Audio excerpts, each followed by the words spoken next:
Spiritual awakening isn't all light and bliss. Sometimes it feels like being cracked open from the inside out. If you ever felt like you're doing it all wrong because you still cry, fall, or rage, this message is for you. We talk so much about becoming higher vibration, rising in frequency, and ascending. But what if the most sacred thing you could do is to finally embrace being human? In this video, I'll show you how to love the parts you've been taught to run from. Self-love, what it is and what it isn't. We hear self-love everywhere, but real self-love isn't just bubble baths and positive affirmations. It's not just surface level pampering. It's deep presence. Self-love is staying with yourself in the discomfort, not fixing. It's sitting with yourself when you're angry, holding space for your tears without rushing to fix them. It's looking at your shadow and saying, I won't abandon you. True self-love is a commitment to presence, not perfection. It's showing up to yourself in the storm, not just the sunshine. Loving your shadow, not just your light. You're not here to be perfect. You're here to be whole. The post-awakening experience is not constant bliss. That's a myth. It's a spiral path of expansion and contraction, and both are sacred. Darkness isn't regression, it's depth. Feeling lost is part of the path.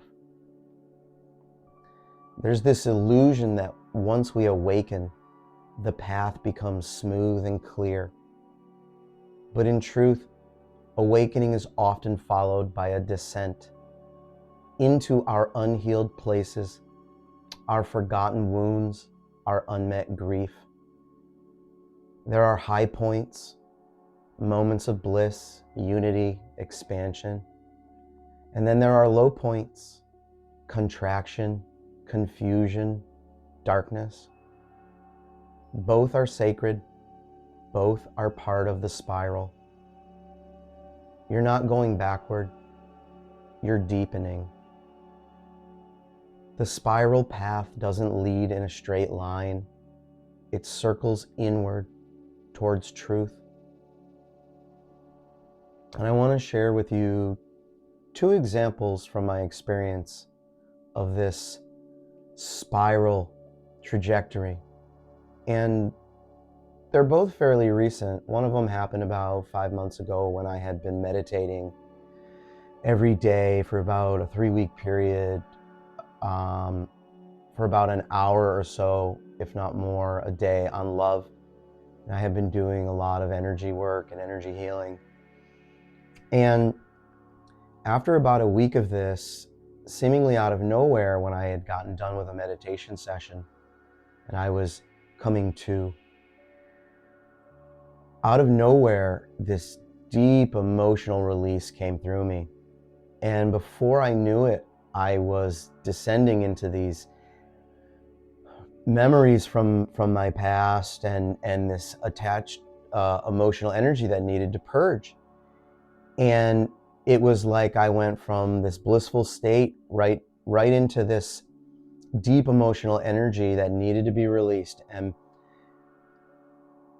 I spent about 3 hours that afternoon just purging and dealing with these emotions and shadow working and journaling and really going into the depths of this experience that I needed to release. I didn't know I needed to release it, but at this point, I was faced with this decision that was,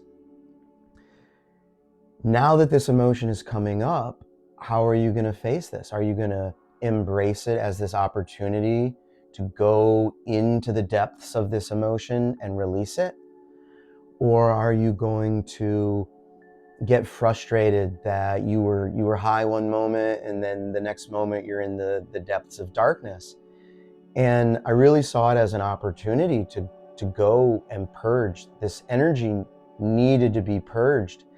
And I really got this sense that because I had been meditating on love for an hour or more a day and really just grounding myself in this letting go of the old. And that's what I had been doing, going through this process of letting go of the old and really grounding myself going forward. And I was given this opportunity that this energy that was too dense, it had gotten stirred up by me being in this higher frequency for this extended period of time. And that's what I got out of this message, was that it couldn't come with me. It was too dense. I needed to let it go. So I went into it. I spent the time with it. I allowed myself that space to purge and to learn about myself and to really bring these shadow memories of my inner child into my consciousness and get, intimately aware of this emotion that I felt had been holding me back but needed to go. It was like, I use the example of the hot air balloon that, as it gets higher, if it's got too many sandbags holding it down, they need to be released. And, I had spent all this dedicated time being in this higher vibration that it loosened up all this emotion deep down inside me. And I had to let it go. I had to honor myself. And I'm really glad that I took that frame of mind and I went into it with this compassion, because, certainly after it, I felt so good. I had learned a lot about myself through this process of purging and doing the journaling. And, I was better off because of that. And, this happened to me 2 times during this 3-week period of this intense meditation. And both times it came out of nowhere.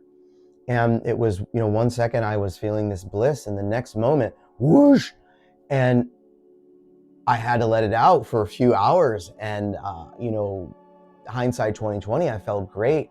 But also too, I had been, at every point in our lives, we're faced with this decision. And it's, do we feed the negative emotion by saying, woe is me, I don't want to deal with this painful memories, I don't want to do this, I don't want to be here, why can't I just be blissful all the time? And the other choice that we have is to accept it and allow ourselves to be there and allow ourselves to be human and accept that this is part of the journey, the ups and the downs, and that there's so much to learn from both. And by embracing that, I really learned a lot about myself. I learned about, how to have that deeper level of compassion when I'm feeling down and allow myself that, because my body and my mind were telling me that I couldn't carry this denseness with me when I'm in these higher states. And this whole 3-week period, when I got done with it, I wasn't the same person. I had gone through many shifts and I had let go of so much that I was really had this sense of I was a new version of myself. And the second experience that I want to relay to you happened recently. It actually happened this weekend. And Saturday, I was dragging. I didn't have any energy. I wasn't feeling so good. And I couldn't necessarily explain why. Perhaps I was fighting something off. My body was certainly telling me that I needed to honor feeling crappy for the weekend and to rest and to take a 3-hour nap in the afternoon when I felt like I was going to fall asleep. And, my choice was the same as before, where I could have listened to the voice, the shadow voice that's critical and says, but you've got all this stuff to do. You've got a list of things to get done. And, you're not good if you're not being productive. And, in years past, I would have listened to that voice and I would have been critical of myself and I would have been frustrated. And maybe I would have had a cup of coffee and pushed through it.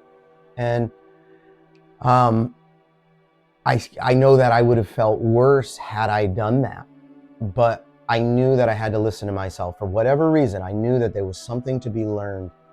And I knew that at the very least, what I needed to learn was how to have compassion and empathy to how I was feeling, and to honor that feeling, and to let myself rest, and to let go of that feeling of I need to be productive this weekend in order to be worthy of my own self-love or being proud of myself. I didn't get a whole bunch of stuff done, but the sky didn't fall, the world didn't end, I didn't get sick, I took a lot of naps, and I was easy on myself.